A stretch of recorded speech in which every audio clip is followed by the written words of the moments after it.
Okay, as we push into turn,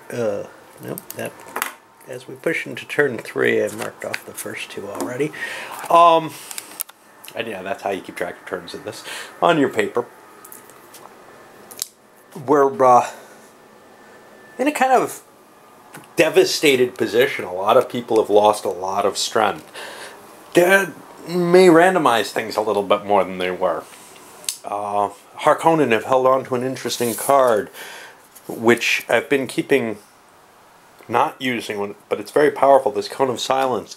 They can use that to neuter the Atreides ability and prevent the Atreides and the Freeman from making any bidding.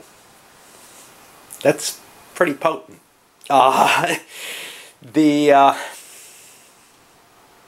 prospects don't look bad for taking everything at this moment for their alliance. The question is, of course, do the Harkonnen want to do that or wait till the next Nexus and see if they can do it alone? They probably don't have enough pieces. Three cities is a hard goal. So I think they'd go for it if they can. One thing to note, the game is actually fairly quick-paced.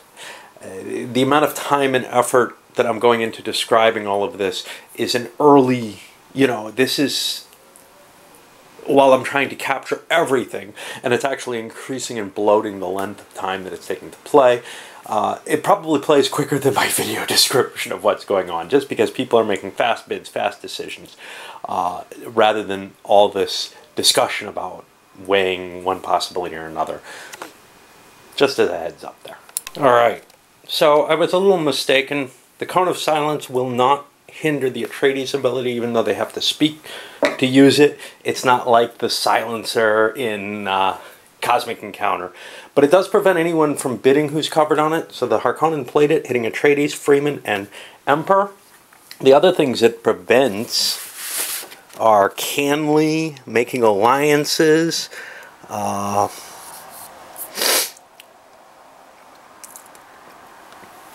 and the like. So this is a good chance that this is going to be the final turn of the game, I think.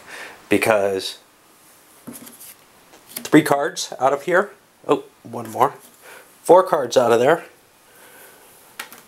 went for $1 each to the Alliance. The Grand Alliance of 3 players.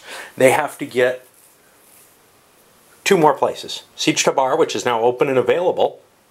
And over here, Tig Siege, which is Imperial, and I'm not sure who's going to go for that. The Bene Gesserit have a bunch of troops there, but they may not be the best option. Remember, the Guild can move last. That gives them some advantages, but we know where the fights are going to be at this point. The question is, will the Atreides be able to hit somewhere? Whatever. I think probably we're not going to see the Bene Gesserit here. We're probably going to see the Guild, who can move last and can ship troops on planet to planet. In fact, the whole Alliance can, and has a pile of money available to them to make that attack into Tukes. But we'll see how this develops.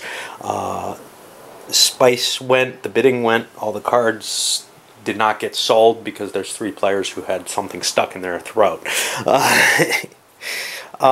So we go to Revival and Movement, and here the Harkonnen have to go first. Well, that play ended up being basically a mistake of the Cone of Silence. There weren't enough troops amongst the Alliance. It does prevent the purchase of some cards.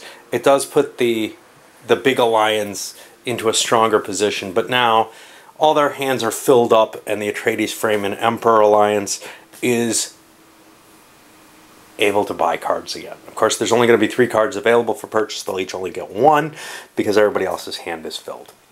But the reason it didn't work is, no, it wasn't just 1 area I had to take, it's 2, right? I got to get all 5 of the zones. I was counting on the Guild doing the strike against something, actually against the Emperor, but someone had to make the other attack, and nobody dared. Nobody was powerful enough. If the Bene Gesserit went into attack, somebody would have landed here and taken this from them, conceivably. So it's kind of this weird situation where they have a lot of power, but there's so many dead units, and everybody's free revival everybody's total revival is only 3 units. So it's really tough to whack this big Imperial stack that's still there. Because very few Imperial units died. They got more, they threw them into play. You see the Freeman coming in, defending Siege Tower. The Guild could have gone there. That would put him in a stronger position, but it doesn't really gain him anything. So, like the Atreides are slowly walking to get some spice. The Guild landed some troops in the Broken Land, grabbed some more spice. The idea here, hey, get what you can. Let me make sure that's the Atreides get to see that. The Atreides also got to see all the cards that people grabbed, and they're not too impressed. They're mainly weapons. But it's a shame because the Fremen and the Atreides don't have weapons, and they have some severe problems here.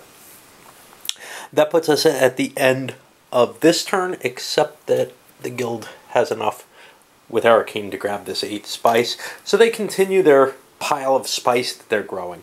This is probably their biggest advantage. Of course, the Emperor has a pile too, but he can't give it to anyone. He doesn't have any allies. But it makes him pretty damn hard to dislodge as long as he has his whole army sitting here. Which means a 3-person alliance has pretty much no chance. Alright, we'll go on to turn 4. Well, as we roll into turn 4, this may be the last turn of the residual poison because the Fremen are out of money. They paid it off this turn, but they have nothing left for next turn. So they may be losing Chani and 6 more bucks to the Harkonnen. This is a rough situation. We had some spice below in the funeral plane, and now it's time for another Nexus. And that could mean rounds of Canley, it could mean an Assassin's War, it could mean a breakdown, it might well mean a breakdown of the current alliance structure. Because the Atreides-Freeman alliance no longer holds the same power. There's a significant question as to whether the current structures make sense. So I'm going to take some time to think about my alliances. No one felt exceedingly threatened. No Canley was occurred. The first alliance that started to form was the Alliance of Money, the Guild and the Emperor. They said, we have more pieces than most people and more cash. We should be able to win this. As that coalesced, then came the alliance of military strength. The Atreides and the Bene Gesserit. Now the Bene Gesserit don't have much of a chance. They have 1 territory. The Atreides have none. This is a weird alliance, but it formed because of their military capability, because of their power combination. And then the final one, well, if everyone else is allying, we should. The Harkonnen and the Fremen made an alliance, and they have also 2 territories. However, they have their weaknesses. We'll see how this all falls out, but we got 3 2-player alliances at this point. It's always more impressive to win outright, and everyone kind of fears the Bene Gesserit alliance. That's a weird situation. So, for example, it could be that in 2 turns the Bene Gesserit, we know it's not, but it could be that in 2 turns the Bene Gesserit have the Atreides listed as winning. Or maybe someone else, and they can lose a battle and throw the game to someone that they have slated to win. Or something along those lines. They have to pick the right turn, though. And we know they've already lost their chance on that. No way we would have picked this late with the huge advantage the Fremen have. But the game has continued onward.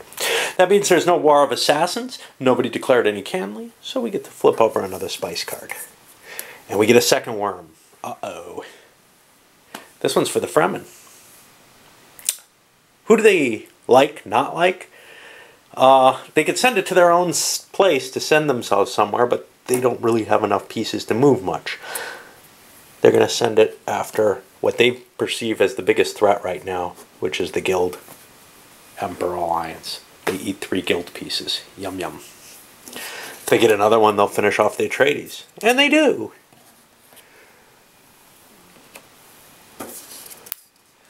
And now we get Habana Erg, which will get 8 over here. And with these new alliances comes a new attempt to win the game. The Emperor used the Guild's shipping ability to move units over into Habana Ridge Siege, where they will be contesting the Bene Gesserit, who of course are not coexisting there. They are coexisting at Tuix. They went before the Imperials couldn't be sure. The Imperials could have stood and just wiped out their units very easily under those conditions. These conditions, hard to tell. We've got the Atreides and Bene Gesserit powers. They've both got decent hands of cards. The Imperials were able... Well, they're at 3 cards. They were unable to buy a card. The Atreides bid on one of them, and then didn't bid on the next one, though they had a slot, and the Emperor decided not to go for it, figuring it was probably a garbage card. In truth, it essentially is. It's this troop carrier, which allows you to make a second shipment, either to planet or if you're allied with the guild otherwise.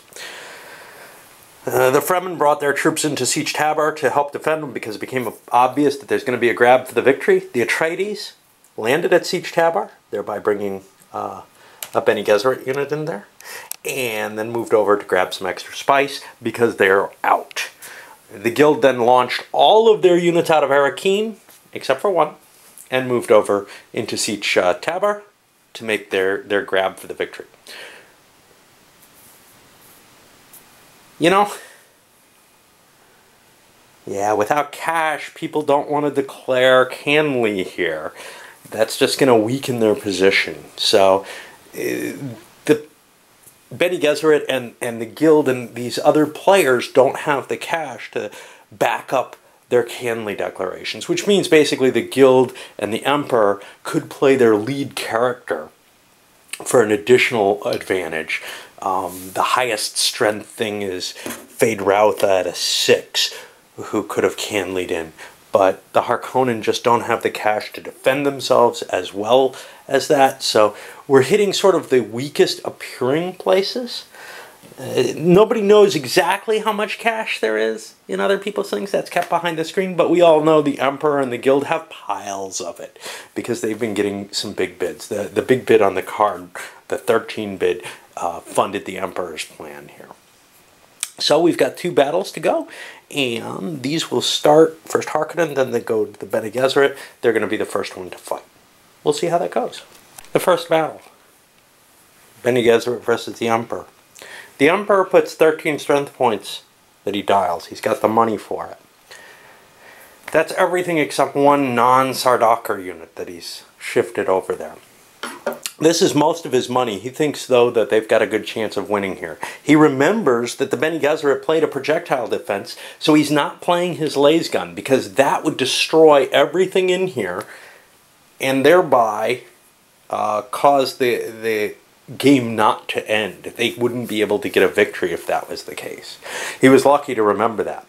He's also pretty sure that there's a weapon that can defeat him. This is the kind of thing that maybe you don't remember, maybe you do, but we saw what the Bene Gesserit played, so I'm kind of assuming he does have that memory.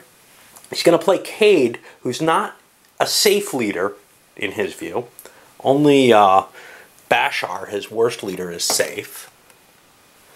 And he's going to play him with Imperial Conditioning. No weapon, no defense. It loses the Imperial Conditioning card if he dies. And that is indeed what happens. We've got the Bene Gesserit coming in at 10.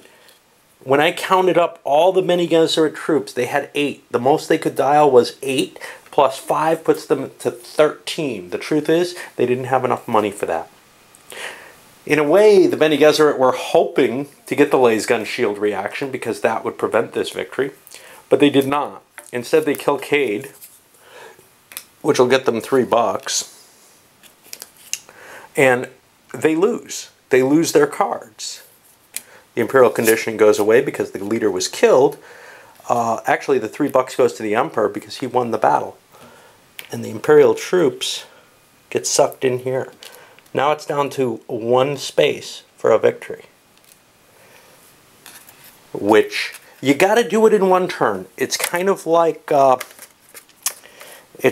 their other design, Cosmic Encounter, in that you kind of have to make a lot of movement at once. Mother Amala was not killed. She's fine, even though she lost the battle. All these troops are killed. This is over in Habanark. 1 more battle over here. Freeman versus Guild. Let's see how it goes. What amounts to the final battle? This is a tricky situation. The guild knows where the laser gun is. It's in the Emperor's hand. You've seen it played. He's got a truth trance in his hand. He asks the Fremen, are you playing a poison weapon? The Fremen answer no. They don't have a weapon, actually. They only have one card. He feels pretty safe because of that. This means that the guild can afford, and they've got a problem if they couldn't conceivably, to play their main character. There are a number of routes to victory here. The problem is the guild's got no safe leaders. They've got no other leader. They could have a traitor anywhere. Esteban Took, if they play him, gives them to 14 points. If they count the points that the Freemen have, it's 2, 3, 4, 5, 6, 7, plus 6 is 13 with Chani. Stilgar's in the tanks. They might not win this in the event that Liet Kynes gets played. But they will not lose their leader so long as they have the projectile defense up, because they know there's no poison weapon being played. This is the safest of the options for the truth trance. It's probably what I would ask, but the problem is, not just is there a danger with Esteban Took, but even if I went down to Esmar or Susu Suk or the guild representative, the Freemen are allied with the Harkonnen, which means anybody could be a traitor. It could be some of these lousy guild leaders. The only safe person I have is Edric. So I go with this, I dial this, and here's the thing. The Freemen didn't have much money. And remember how you can kind of give your ally money for a lot of things? Combat ain't one of them. The Harkonnen had enough money to fund the Freemen, but the only things that an alliance can give is during bidding and during movement round. They can pay for shipments and for cards. That's it. They can't pay for the combat ability. It's kind of an interesting thing. There's not a free transfer of anything in this game. Things are very restricted for the most part, so I read the rules as in, if this is not specifically allowed in this case, it's specifically forbidden. It seems to apply correctly in this game. Anyhow, because of the lack of money, Chani is only able to get to a 9.5, which means, well, any leader would have won, but this was the only one that I could play that I knew was safe from the Harkonnen. And the truth of the matter is, the guild has Staben Took as a Freeman traitor, and Susu Suk as a Harkonnen traitor. So it would have been a tough minefield to pass anyhow. But whenever you're facing the Harkonnen, you know you have a real danger of that. Anyhow, what we saw there is the destruction of all the Freemen and all but one of the guild. Oops. And that's the game. 1, 2, 3, 4 sieges, 2-player alliance. Bang, it's done. And I found out the important thing that I wanted to find out, which was, do Duel and Spice Harvest combined ruin the game? My prior experience had been, they do. I think the truth of the matter is that the players I was with damaged it greatly by being too willing to commit chief leaders. Several of them did. One of them got knocked, at least 2 of them did. One of them got knocked out of the game because of it. I think he wanted to go to sleep, to tell you the truth. He ended up winning because of that, although that may be not allowable because they are knocked out of the game. They no longer exist. Anyhow, in this particular game, I think we saw the kind of play develop that usually develops. We didn't see a lot of Canley bullshit going on. Largely, you know, if people start saying, I declare Canley if you move a piece, I declare Canley if you don't move a piece, and crap like that, you can do that to handicap someone, but you shouldn't be doing it indiscriminately. You only have 1 Canley attempt per turn, or declaration per turn, and it really does spoil the game if people misplay that. Spice Harvest, did that destroy it? No, I don't think so. Hey, the Freemen walked out of Spice Harvest with all the power. Quite often in a game of Dune, it's a matter of one person or one alliance gets very powerful and everybody else has to work together to take them down.